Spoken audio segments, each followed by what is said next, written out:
Welcome to our community webpage powered by Parkbench and brought to you by me, Doug Raines. Man, there is a lot of buzz and confusion around the mortgage industry in today's crazy world, right? So I'm really excited to bring on and introduce you to someone who will be able to tell you not only a little bit about his business, but be able to share some of the or explain some of the confusion with you, I guess. So I'm going to turn it over right now. And sir, why don't you go ahead and introduce yourself to everybody out there? How's it going, everybody? My name is Eric Ty. I represent Fiducia Home Loans, and I've known Doug for a few years now. Yeah, absolutely. And why did you, of all things, why did you become a mortgage lender, Eric? Because I was crazy. No, I'm just kidding. It's a long story. I'll give you the shortened version of it. I moved to San Diego back in 2008. I was a 22-year-old kid. I really didn't know what I wanted to do. Moved to San Diego and got a position, a customer service position with a company called Nations Credit Solutions. It was a debt settlement company. And within 3 weeks of being in the position, I was let go because they sold the entity to a bigger debt settlement company. But prior to letting me go, the owner of the company actually pulled me aside and said, "Hey, I was listening to your recorded phone calls. You're not a customer service guy, you're a sales guy. Tell me about your background. What have you done?" So I let him know, and he said, "Hey, great. How would you like an interview for my mortgage company that I'm opening up?" And that ended up becoming BlueFi Home Loans and then BlueFi Lending about 2 years afterwards. So I was actually the first loan officer at BlueFi Direct Mortgage back in 2009. Wow. Mm-hmm. So That was you've my been in foot in the business pretty long time now. Huh? About 13 years now. You've seen a lot of changes over the time. A lot of changes. Yeah, I was bet. lucky enough to come in 2009 right after the crash happened, so I was kind of sort of part of the crash as Yeah, well. well, I remember those times, and they were tough. Really they tough. Really, really were. Mm-hmm. Now, in this business, or in any business, we have a whole lot of challenges that we have to overcome. Yep. What is some of your greatest, or let's just do one of the greatest challenges you've had? I would say, the biggest challenge in general in the mortgage industry is that, especially when it comes to a purchase transaction, everything's abiding by timelines. And the biggest hurdle, the biggest struggle is when, the lender is really big on timelines, but the borrower or the client is not. We all know it's a 30-day close of escrow, but the borrower sometimes will take a week and a half to get us what we need, and that pushes that timeline out. And a lot of the times, everybody that's associated with the transaction thinks it's the lender's fault, when in reality, the client's not working with us and getting us what we need in time. No, I totally understand, and that is probably one of the things that sets you apart from the other lenders that are out there, is because you need to keep the client, the borrower on track, right? Because there are timelines that that we all have to abide by. Mm-hmm. So tell us a little bit about how you communicate with your client in the best fashion.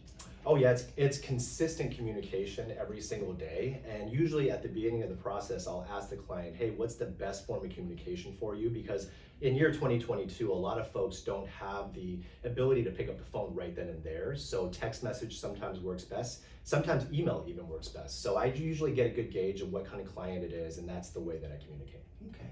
And then tell me a little bit about, we're all busy. We're all busy people, right? Mm-hmm. And do you have a support team that works with you in case you're in front of another borrower? Absolutely. Okay, wonderful. And they do the same thing. They're able to communicate the same way and follow all of the rules as well as they should be. Yep, absolutely. Okay, great. Well, I don't want to keep you here very much longer. I don't mind, Doug. No, I always like hanging out with Doug. I tell you what, it was a really pleasure, and is a pleasure knowing Eric. I've known him for a long time. He's helped me with numerous clients, and I really appreciate everything that he's done, not only for me, but for the borrowers as well. So if you need someone to walk you through the entire process, and it is something that you need help with or to guide you with, Eric's going to be your guy. So make sure that you reach out to him. All his information is going to be below, and I'll make sure I provide that all. I'll get some of that information, but I already have it all, so I'll be able to provide that to you all out there. And then, 2 more questions. Yeah, on that, Eric. absolutely, no problem. Okay, sorry about that. Before I want to let you go, I want to know what's the last movie or series that you binged that you just absolutely fell in love with? That's a really good question. So actually fairly recently, about a few days ago, I started binging In Pursuit with John Walsh. Oh. I don't know if you guys were big fans of America's Most Wanted. I was growing up. I watched that every time it came on. And then it went away, it got canceled. So I was kind of sad about that, and I was super excited to hear that John Walsh actually came back with In Pursuit, kind of like the same structure. So I've been binging that to figure out, who's the most wanted in the United States right now. You know what? I do remember Who's Most Wanted. Yeah. And I'm gonna have to check that one out. Yeah, In Pursuit. I believe it is on YouTube TV and Amazon Prime. Okay. I don't work for them. Hey, tell you what does Eric Ty like to do for fun?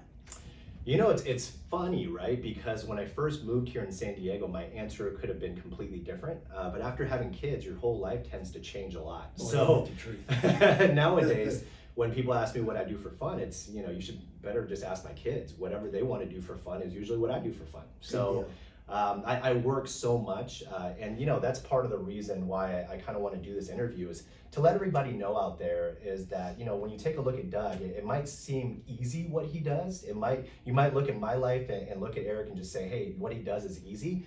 I'll tell you right now, it's not easy. There's a lot of time management, a lot of stress that you have to handle in this industry, and we hide it very, very well, especially if you take a look at our social medias.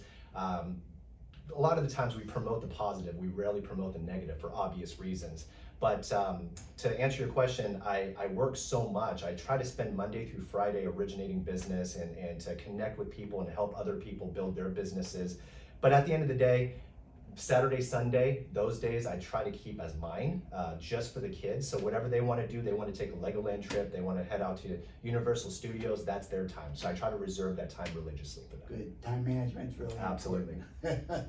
Well, Eric, thank you very much. I really appreciate the Anytime, time we were Doug. able to spend together. Of course. And reach out to us if you have any questions. Again, all the information is below. Thanks again. Awesome agent right here. Bye-bye.